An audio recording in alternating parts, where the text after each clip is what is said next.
a year, and even when people want to do 18 months, we get a lot of people who want to do 18 months or 2 years, we still recommend a year, because we believe it's a lot.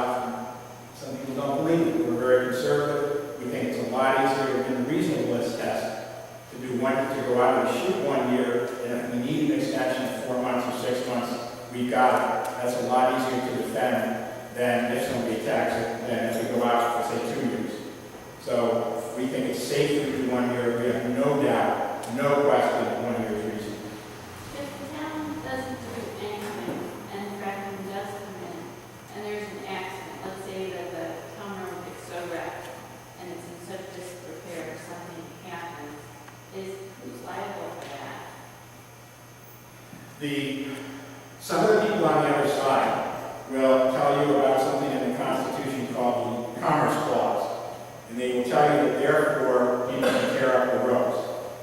No matter what anybody tells you, no matter how long you've been practicing law, that is wrong.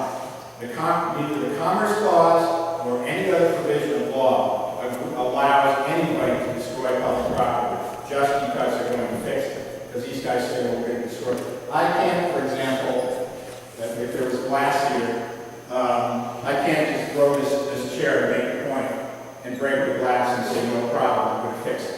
They do not have, under the Commerce Clause or otherwise, they don't have the right to destroy your roads even if they're going to fix it. So that said, they're liable, but that said, it's a lawyer's. I just took my youngest to college, so I'm out of the mix, but it is a dream for lawyers who have college tuition payments, that kind of thing. Because you've got to prove, how do you prove that that truck is, or that company destroyed it, as opposed to the milk truck that's been driving on that road for 10 years, or as opposed to the logging truck? That's why we have road use agreements, by the way, to deal with that sort of thing. So the good news is they're liable. The bad news is the only people who win are the lawyers, because it's a nightmare. The only thing worse than that kind of lawsuit, dealing with that lawsuit, is when you own this, when party A owns this property, and you own this property, and party, this is A, this is B, this is C. You own C, and A and B have fracked, and all of a sudden you got a problem with contamination of your property. You want to see a lawyer's dream? The only people who win on that are the lawyers who represent the insurance companies. The beauty of representing insurance companies, you get paid like, there's actually not a fast pay, but you get paid regularly, and the other people, so you're going to sue this one. Pretty soon you're going to run out of money, by the way. They just promise, I don't care how wealthy you're going to run out of money. You're going to sue this one. This one's going to sue this one.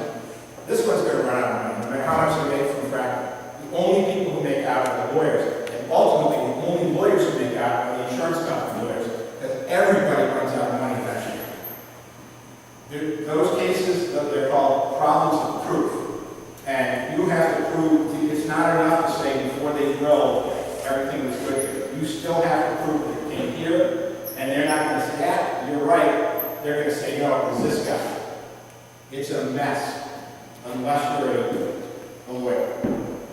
In the current land use regulations for the west facing, it says that you can drill within 100 yards of a resident, and it has to be from, and that doesn't include agricultural properties or growers, soup, a farm or something.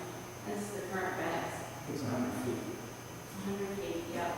Well, it's just for inhabitants and private dwelling. Okay. But if they get written consent, the oil company would say, oh, it really needs to be focused on that. And within 50 feet of the public stream or other body. So is there, so that seems like really close. So is there anything that you can do? You don't have, let me say that I'm not an expert on the S-guys. My wife is, I'm not. And this isn't the SBA. Oh, okay. Okay. Well, I don't even know about that. Okay. But when I want to use this opportunity to say that under the S-guys, people believe that certain bodies of water are protected. They think that New York City, by the way, why your water is not as important as the people in New York City, I don't know. Because many people, also don't have filtered water. But whether we're talking about New York City watershed, whether we're talking about Syracuse, the watershed, Minneapolis, Syracuse, whether you're talking about various lakes and streams, what most people don't realize in the S-guys, and it's not hard to find, because it's always like within 1 or 2 sentences, those are not permanent protections. Those are 3-year deals. The watershed is 3 years, Syracuse is 2 years, most of the lakes are 1 year. And then what it's right at is like, it's not hard to find, 1 or 2 sentences. And then it says you're going to reconsider. Well, they're not going to reconsider and say we're going to make this permanent. That was the sop they threw to the gas companies to get it done now. And then they want to say, well, there haven't been accidents or serious accidents, so we're going to open it up. So it's a really serious mistake to think that when you see these bodies of water protected, whether it's 1, 2, or 3 years, that's permanent. By its terms, in the S-guys, it's not. It's subject to be reevaluated in whatever period of time it is. I just got one more question there. Okay. If the town enacts a moratorium and there's permits done, and then they decide that this is a bad thing and they want to do a ban, will they be successful at taking funds? No. The question is, if the town has a moratorium, remember what we said, what I said, was that you, on the issue of vested rights and regulatory takings, that you want to get your protective law done before the permit's issued. And I also want to be crystal clear that we're not conceding that if you don't do that, you have a problem. We still think it's not a regulatory taking. We still think it's not vested rights. Well, the vested rights is a case-by-case basis. So the question was, if we do a moratorium, and then in the interim, there is the permits issue, and then we decide we want to go to a more permanent law, are we safe? And the answer is yes, as long as there's no gap. As long as that permanent law is enacted while the moratorium is in effect, so there's no gap in the protection you're fine. But again, if there is a gap, we're not conceding you have a problem. Okay? But yeah, as long as you're... Time is running short. If we're in, say, in the middle, trying to develop a moratorium, and this is the first that I've heard that we've got to put it before our county planning department as well. Yep. I'm sorry to interrupt. Again, I was interrupt you. The only thing that the county can look at basically is essentially intermunicipality or county-wide impacts. That's the only things they can legitimately look at.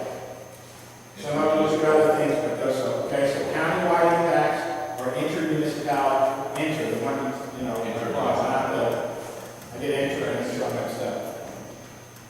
But, So we're in the middle of developing this and waiting for that, and then the S-guys comes out. Is that going to affect the strength of our moratorium that you're talking about having in place before the S-guys comes out?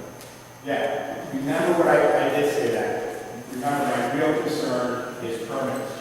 And I was using the S-guys coming out as a placeholder for permits because it's going to happen sort of right away. But when the S-guys comes out before it's effective, there's a 10-day cooling off period.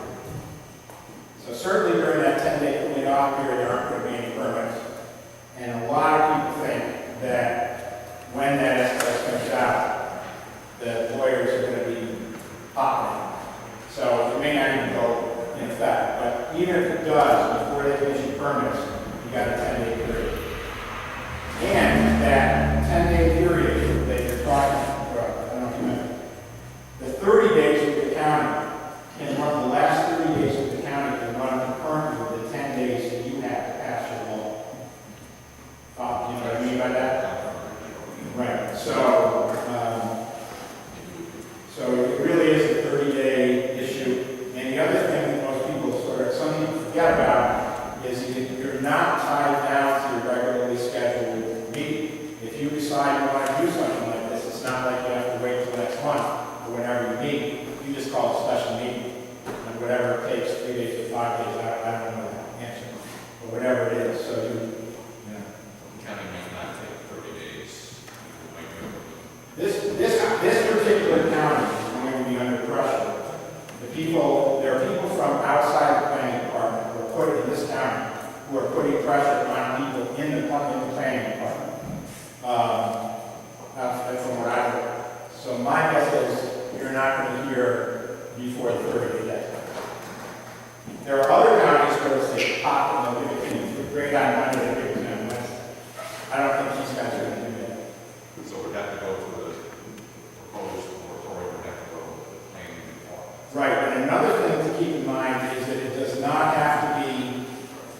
final.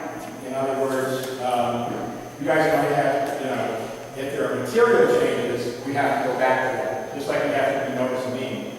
But, if it's not material,